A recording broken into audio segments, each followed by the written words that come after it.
pied, certes pour garder nos régions à gauche, pour en faire des pôles de résistance aux répressions sociales, mais plus encore pour donner notre avis sur les choix politiques actuels. Cette élection, et c'est M. Sarkozy lui-même qui l'a avoué, elle a un caractère national. Or, notre région, plus que d'autres encore, souffre de la politique de l'UMP et du MEDEF, des conséquences de la crise du capitalisme, avec les suppressions d'emplois, la précarité, les bas salaires, les retards importants en matière de formation ou de santé, avec le démantèlement des services publics, la poste, la SNCF, l'hôpital et l'école, pour lesquels actuellement sont portés de très très graves coups.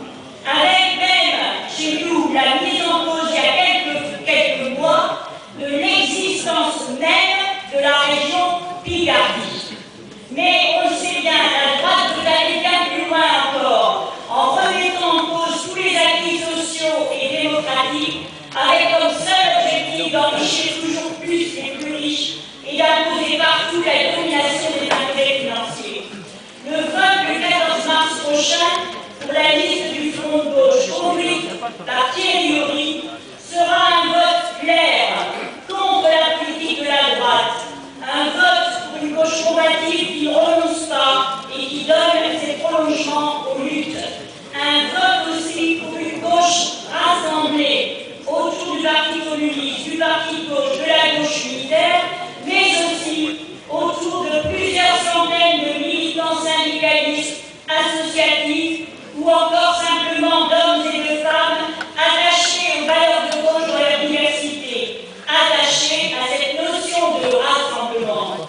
Le vote le 14 mars prochain pour la liste du Front de gauche ne sera pas seulement un vote protestataire, ce sera surtout un vote constructif pour des régions qui fassent avancer les politiques en rupture avec ce capitalisme destructeur de nos vies et destructeur de la planète, pour des régions qui portent la volonté d'une autre utilisation de l'argent pour répondre aux besoins humains, de droits et de pouvoirs nouveaux pour les salariés et les citoyens, de services publics de qualité et de proximité, pour construire avec vous, ensemble, une Picardie solidaire, écologique et citoyenne. Je l'ai déjà dit, 11 jours nous séparent du scrutin. Ce sont 11 jours déterminants.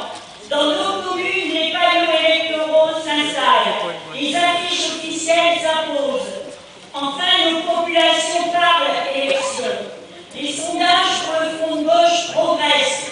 Il nous faut en profiter pour démultiplier nos initiatives de proximité, de porte-à-porte, de discussions individuelles. Le 14 juillet sera un jour militant pour aller chercher toutes celles et tous ceux, personnes âgées ou autres, qui en début d'après-midi ne seront pas encore venus voter.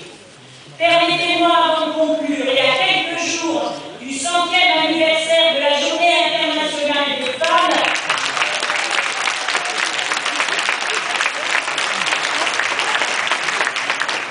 de m'adresser à vous, mesdames, pour vous dire qu'avec le vote Front de gauche, vous aurez la garantie d'une réelle politique d'égalité avec les hommes, ce qui ne signifie pas identité.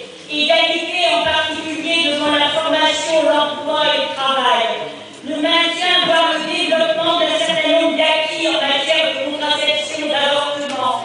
La suppression de toutes les discriminations, quelles qu'elles soient. Enfin, l'interdiction avec répression de toutes les violences morales, physiques, faites aux femmes.